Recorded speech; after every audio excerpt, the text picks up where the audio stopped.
everyone, welcome back to another video. I know I haven't uploaded in a long time, sorry for that, I was a bit busy. But anyhow, today we're going to be going over the sine addition, cosine addition, tangent addition, half angle, double angle for all trig functions, as well as the product of sum and sum to product, and how to memorize all of these really effectively. So I'm just going to make this clear. Don't try to memorize all of them unless it's maybe product of sum or sum to product. But other than those, don't try to memorize them. Only memorize the addition and subtraction of sine, cosine, and tangent. With just those three, you can derive everything in under 30 seconds on a test. And honestly, it's so much easier to memorize when you don't actually have to. Let's get started. So you probably already learned in class anything that looks like this. So hopefully your teacher has already shown you that you have this is equal to this.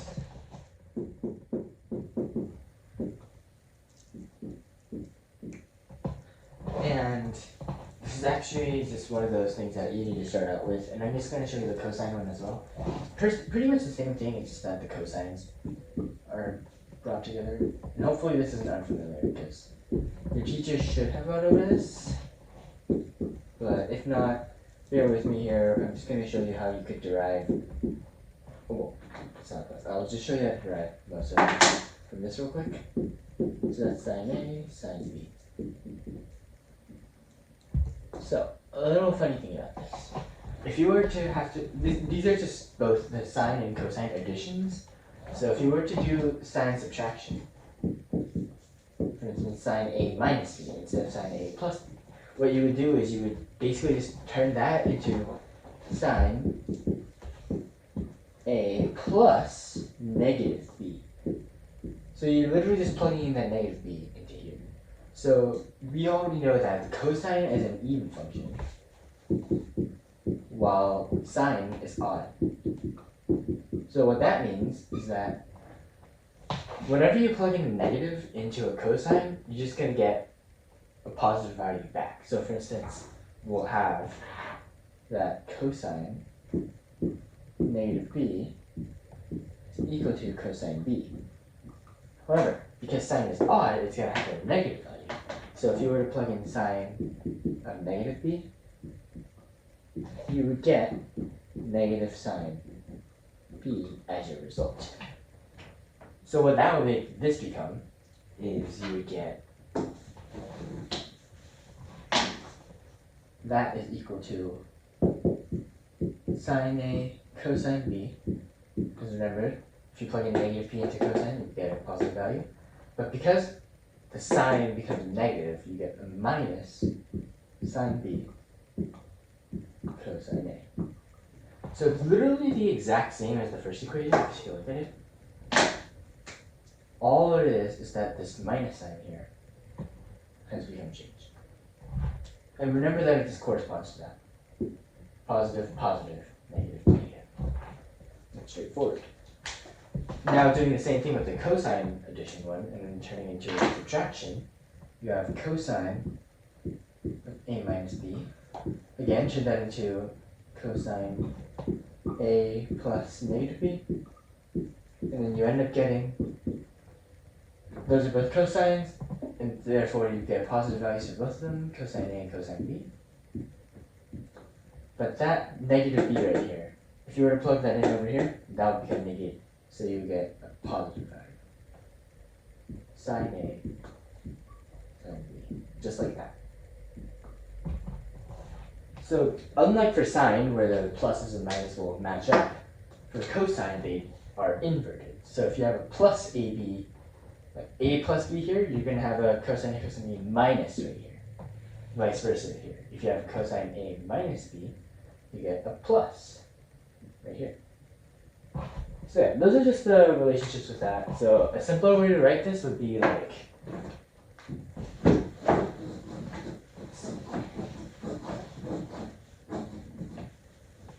simplest way to write it would just be to do this. Sine A plus minus B is equal to sine A cosine B plus minus sine B cosine A. And then cosine as well. Cosine A plus minus B is equal to cosine A cosine B minus plus sine A sine B. So you guys have probably seen this notation in your textbook. You're probably like, what the heck is that supposed to mean? All it means is that the tops match up and the bottoms match up, essentially. So if you have like a plus here, then that goes up with a plus. Like for instance, we already know from sine addition that sine A plus B is equal to that plus that. Same goes for the minus. Bottoms match up with bottoms. And then cosine is basically the same thing. If it's cosine A plus B, you have cosine A cosine B minus sine A sine B. And if you have cosine A minus B, you end up having cosine A cosine B plus. So that's just some funky notation that teachers like to use. So yeah, don't be too confused, right? So let's go on to tangent. So what exactly is tangent addition? Well, I mean, you could just prove it using that. Tangent A plus B. Technically speaking, you could just do sine A plus B over cosine A plus B. And that would get you your answer, which would be tan A plus tan B all over 1 minus tan A tan B. I'm not going to show you the proof here because that's actually really winded. If you guys want to know what it looks like, then you can probably just Google it up and it will show you. It's a pretty winded process, honestly, but it all simplifies down to that. And then basically tan alpha minus beta is also the same thing. So for instance, tan A minus B, that would just equal sine A minus B over cosine A minus B. Or you can just plug in negative b to here again. And something that you might want to know, tangent is an odd function. So if you plug in negative value, that would become negated. So you would have tan A minus tan B. Because if you plug in a negative sign, it gets flipped. And that negative will become positive as a result. Tan A, tan B. Just like that. So yeah, these are your two formulas, and of course you can also write that as one giant one, like we did earlier. Tan A plus minus B, that is equal to tan A plus minus tan B all over 1 minus plus, minus plus. Because remember, tops have to match up. Tan A, tan B. So how this would work would be that if you have a positive, this would remain positive, and that would have to remain negative, as we can see there. Positive, positive, negative. And then same goes for the negative sign. You just match them up. Yeah. That is tangent addition. So let's go on to double integral formulas, like the 2x and stuff like that.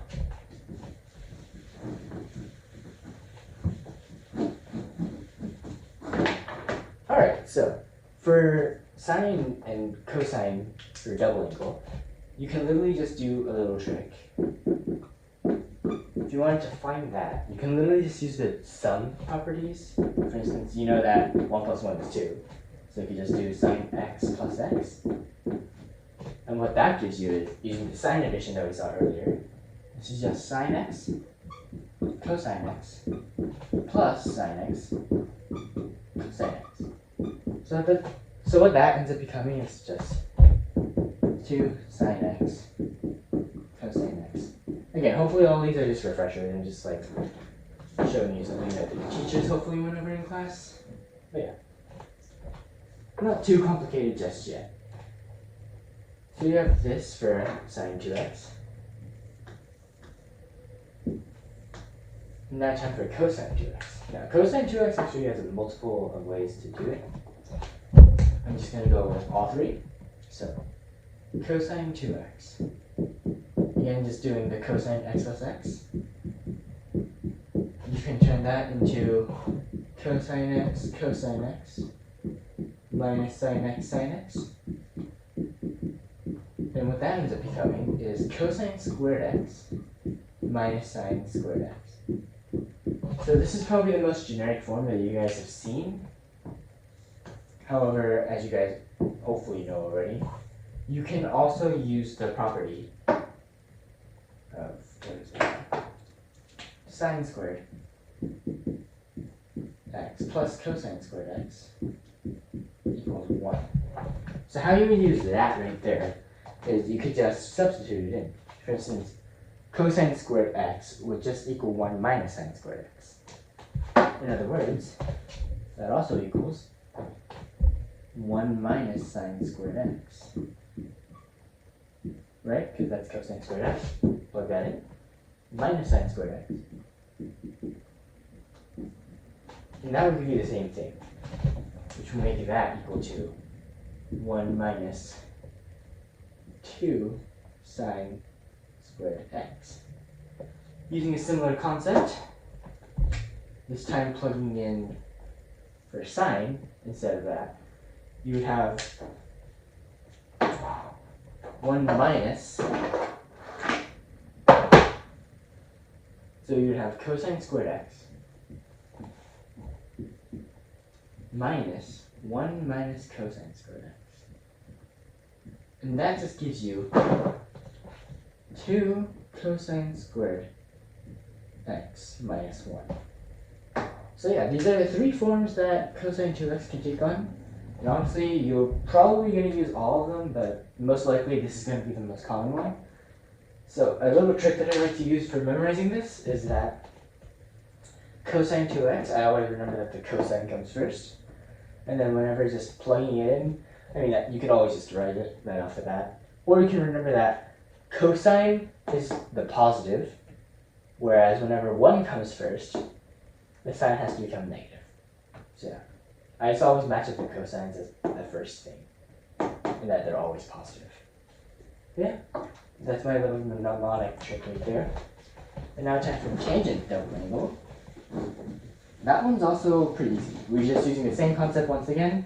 You can either substitute in by doing sine 2x over cosine 2x, or you can use your already found formula to do tan x plus x, like that. What that will give you is you will have tan x plus tan x over 1 minus tan x tan x. That simplifies out to equal 2 tan x over 1 minus tangent squared x. So as you guys can see, it's not really that much of a memorization thing. You can just like find this during a test if you actually forget it, as long as you remember the addition and subtraction properties. But yeah, it's actually not that complicated. Tangent 2x just equals this. Fairly straightforward. Now we're going to be using these to create the half angle properties. So hopefully you guys might know these already. You probably know that sine half angle is equal to the square root of 1 minus cosine x over 2. So personally, I have a hard time memorizing these. So what I will do is I'll just find how to, I'll just derive them during the test. And it's actually not that complicated as you think. All you have to do is remember the double angle formula for cosine. So remember how cosine 2x is equal to, well, one of them was equal to 1 minus 2 sine squared x. Well, you don't need that one. You guys do also remember the cosine squared x minus sine squared x. Nope, don't need that one either. The one you will use, however, is cosine 2x is equal to 2 cosine squared x minus 1. So why this matches up is, imagine just plugging in x is equal to x over 2 for just a second. Therefore, you would get cosine 2 x over 2 is equal to 2 cosine squared x over 2 minus 1. So what this ends up doing is 2 times x over 2 just equals cosine x. So what that becomes is cosine x is equal to 2 cosine squared x over 2 minus 1. Move that over. Cosine x plus 1 is 2 cosine squared x over 2. You just divide by 2. Cosine squared x over 2 is equal to 1 plus cosine x over 2. And then you just take the square root of both sides. Cosine x over 2 is equal to the square root of 1 plus cosine x over 2. So what do you know? You can just derive it like that. Honestly, this is not sine, so it didn't help really much, but you just use this one next. If you were to do the same thing with this, plug in x over 2, you would end up getting that sine x over 2 would equal that. Now, remember how we took the square root of things, you can't just remove the negative sign. So you also have a plus minus here. So what that basically means is that the square root will take a negative value whenever they're in a negative quadrant. For instance, when we have the unit circle right here, we always know that sine is the y value. This is sine, and this is cosine, the x value.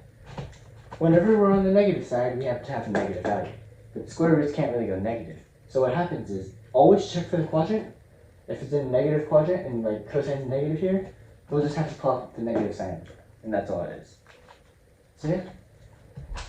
That is the half angles. But the tangent half angle property. That one is a little bit more to remember, but honestly, as long as you remember the half angle identities for sine and cosine, they're really easily derivable.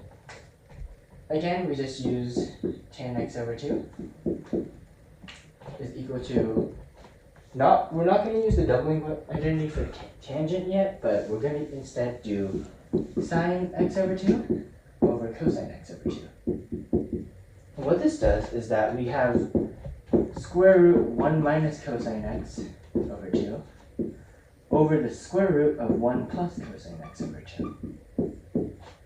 Obviously, you have square roots that are overlapping, therefore you can just draw it as one giant square root. So you can just take that away, and put down there one giant square root, just like that. When fractions are divided by fractions, you have to multiply by the reciprocal. So that just equals 1 minus cosine x over 2 times 2 or 1 plus cosine x.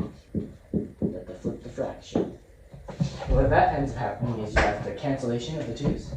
Those will just cross each other out. So that will just become square root of 1 minus cosine x over 1 plus cosine x.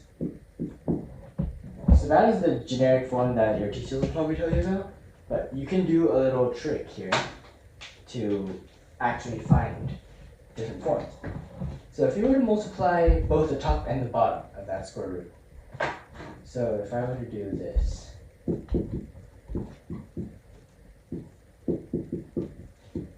if I were to multiply both the top and the bottom by 1 minus cosine x,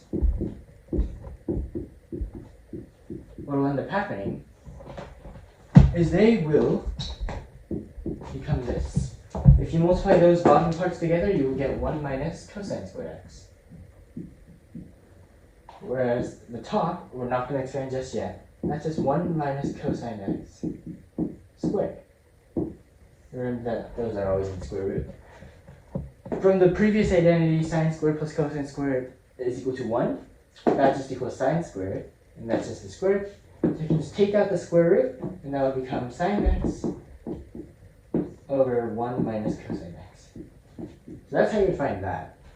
And the other one that's also commonly used is if you were to multiply both the top and the bottom by 1 plus cosine x.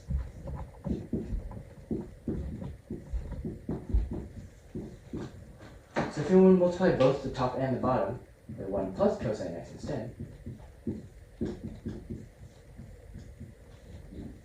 you would end up getting the square root of sine squared x over 1 plus cosine x squared, which is just sine x over 1 plus cosine x. That's it. That's how you derive tangent for double angle and half angle. So yeah, if you ever have trouble recalling these, by the way, just remember that you can just use sine and cosine. So the sum and half angle and double angle properties are all just derivative of each other. If you memorize how to do the sum of angles and difference of angles for sine, cosine, and tangent, you can practically do all of them just from scratch. So no big deal. Honestly, I like to learn the proofs more than memorize the theorem itself, so honestly that's pretty simple. And now we are going to move on to product to sum and sum to product. You guys probably have not learned this one in class because it's actually not part of the curriculum, but higher level math places will actually ask you how to do these. For instance, like if you ever have a math competition, you're more than likely to see this on test. So let's get this out of the way. Let's go over them real quick. Okay, so I'm back, but I just wanted to show you guys a list of product to sum and sum to product real quick. Boom, that's what it is right there. So if you take a quick look at this, you're gonna see that most of these look really complicated. And you're probably gonna be like, whoa, I am not memorizing that. And don't worry, I am on your side. I hate memorizing these, and I honestly have not memorized a single one up to this day. But you can derive all of them. So before we start with product to sum, I'm going to just start with sum to product, which is these ones down here. So the thing about these is that you can just find them using derivation. So for instance, remember how we had cosine a plus b? Imagine just having cosine a minus b for a second. If you guys recall what this was, you have cosine a, cosine b, plus sine a, sine b. Now, plug in cosine a plus b right underneath that. What is that? We know that this is just cosine a, cosine b, minus sine a, sine b. Now, you have two options here. You can either add them together or subtract them, and they will give you two of the four equations. So I'm going to first subtract them real quick. If I were to subtract them, you would get cosine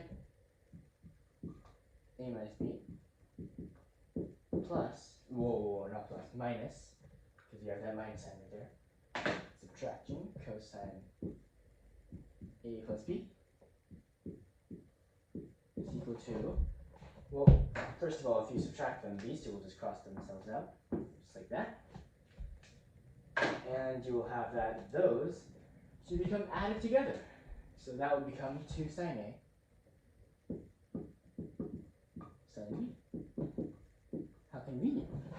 So what you're finding is that you can actually just divide that over.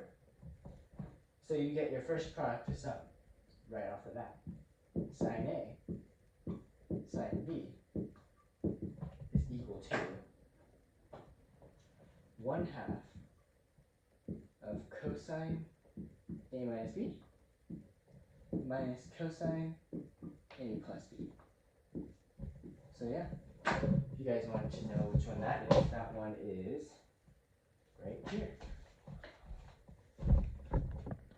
So yeah, actually no, I'm going to start with the product to sum actually, because product to sum is much easier to derive. Sum to product basically just uses this to solve problems, but yeah. But anyhow, we just covered the middle one right there. Anyhow, let's go take a look at what happens if we add them together. We get this right after that. I'm just going to leave it there and I'm going to work below. But if you were to have added them together, rather than subtract them, you would have gotten cosine a minus b plus cosine a plus b is equal to 2 cosine a cosine b. But you're going to find that if you were to add them together, right, this red stuff would still be here, essentially, because they wouldn't cross out each other. But these would be subtracted. So those would get eliminated for sure. So that's why you have that. And again, you get another one just from that. You have cosine A, cosine B is equal to 1/2 cosine A minus B plus cosine A plus B. Now, honestly, I'm writing really slowly because it's expo, but if you were doing this on pencil and paper, you could probably do this in under 30 seconds. But in case you want just a little memorization technique, just remember that always cosine A minus B comes first, and that whenever it's cosines, again, it's positive. Whenever it's sines, it's negative. So those are those. And then there's one last one that I want to show you, which is what happens if you had sine A, cosine B. So rather than just having cosine, cosine, sine, and sine, what happens if we have a mixture of the two? So for that one, I'm actually going to turn over to the sine addition one. So if we have sine A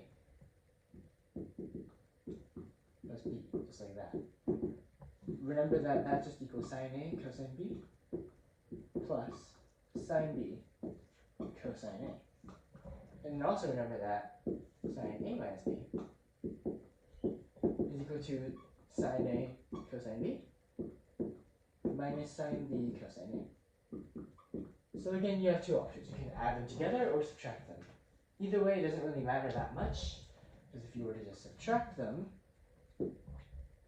you would get, actually, I'll just show you both cases, just to prove that they're the exact same thing. Subtract them.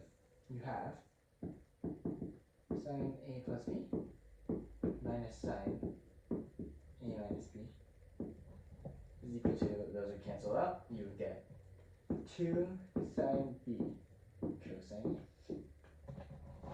So you have this. So you have that sine B cosine A is just equal to 1/2 sine A plus B. Whoa, really bad handwriting right there. A plus B minus sine A minus B. Huh. So yeah, that's step one. Step two is what happens if we add them together. So instead of subtracting, what happens if we add? If we add, we have sine A plus B plus sine A minus B. This would mean that these two would add together. So you have 2 sine A cosine B, whereas those would just subtract each other out. So you have this, so you have that sine A cosine B is equal to 1/2 sine A plus B minus sine, plus A minus B. Like that. So yeah, those are pretty straightforward to find. It's just the same concept that we had a little bit earlier. Just do this. Subtract and add, whereas before we had cosine, now we have sine, so that's when you get this mixture. And that's just because of the nature of how the cosines and sine functions work, because sine always has a mixture of the two, whereas cosine, if you remember, it's like cosine A, cosine B, plus or minus sine A, sine B. They're like grouped together in like bunches, whereas this guy's just mixed up constantly. And that's why you can add and subtract, and this will give you a little bit different stuff. And if we were to compare the two, they're literally just swapping A and B. Nothing too much. And every time you swap them, the positive becomes a negative. Honestly, just remember that if we typically think of positive things before negative things, right? Good things always come before bad. A comes before B in the alphabet. So sine A cosine B, you can think of that as it comes first. Good thing comes first, therefore it's positive in the middle. And then for this, B comes before A, which would mean that we would think of later things, which are typically bad things. and that's why I would put that negative sign there. So this is a little memorization technique for you guys. So yeah, that's how I memorize the 3 equations that I have here.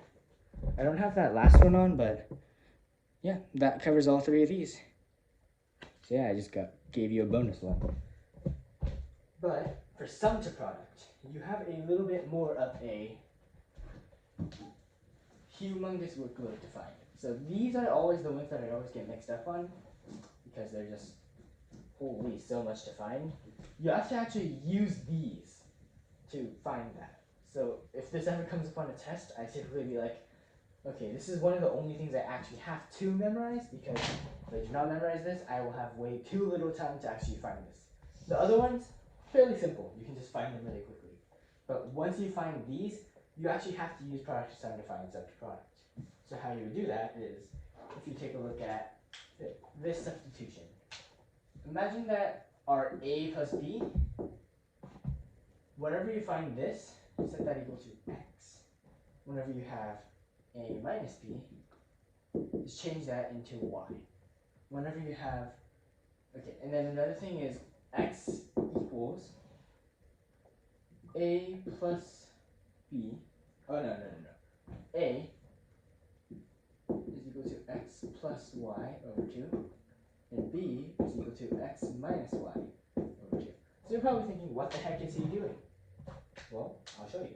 Whenever you have one of the product sum, right? So for instance, let's just take the first one, the cosine products.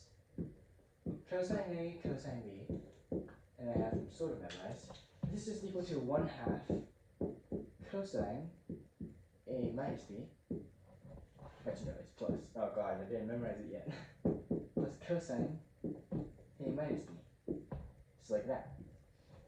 So a little tip with how you do this, you just start plugging these in, basically. So for instance, this is just cosine A, cosine B. You can't really change anything yet. This is equal to 1/2. Ooh. A plus B is x. Cosine x, A minus B is y. Plus cosine y. So what ends up happening is multiply it over. So you have cosine x plus cosine y is equal to 2 cosine A cosine B. However, that can be simplified even further. Because remember, we have these. Yep, you have to plug them in. And it's not really fun to do, but you would have cosine x plus cosine y is equal to 2 times cosine of that. Whew. X plus y over 2 cosine x minus y over 2. And you would essentially do this for all 4 that I showed you. And they will give you each and every one of these sum to products. So these are always annoying to find, but as long as you keep this in mind, you can always just derive them on a test. Although I wouldn't recommend it because, remember, you have to find product to sum in the first place using the addition and subtraction properties, and then after that you have to derive this again.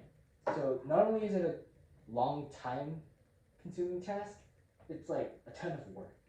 I mean, probably your teacher, if it's a free response test, they're gonna love it, but you also have to take in mind that you have a limited amount of time to take your test. So, yeah. I would suggest memorizing these. Again, the card shows you stuff. It really helps when you're in a competition, especially when they're like, oh, try to simplify this down further. And then you're like, holy cow, how do I simplify it? It's typically in a format of cosine x plus cosine y or anything like this, where they just like, oh, they're going to be like, it's going to be like sine x minus sine y or something like that. And I'm always going to be like, okay, I need to derive this. And then if it takes too long, I just skip it. Because honestly, it's not a good thing to spend more time on a question that you could be using to solve it differently. But yeah, then you guys might have a question. When will we ever have something like a mixture of the two? Like if you saw the card, you're going to be like, wait, why is there only cosine x plus cosine y, cosine x minus cosine y, sine x plus sine y, and sine x minus sine y? Why won't we never have a cosine x plus a sine x or something like that? Well, there's not really a simple way to do that. like, if you guys don't know, how would you ever simplify sine x plus cosine x? Just like that. It's not really simplifiable, because there's not really a relationship between the two, except for maybe like converting cosine into a sine function with a phase shift. Like for instance, like you guys know that radians, that's just like sine, what is it, like cosine starts there, sine starts here, so you need to shift it to the right. So it's just sine x plus pi over 2. I mean, you can rewrite it like that, but honestly, oh wait, no, minus. Yeah. Honestly, there's not really much you can do other than that. So that'll do for product assignments under product. I'm going to leave you guys to try and derive all the rest. Hopefully you guys can get to the end product safely.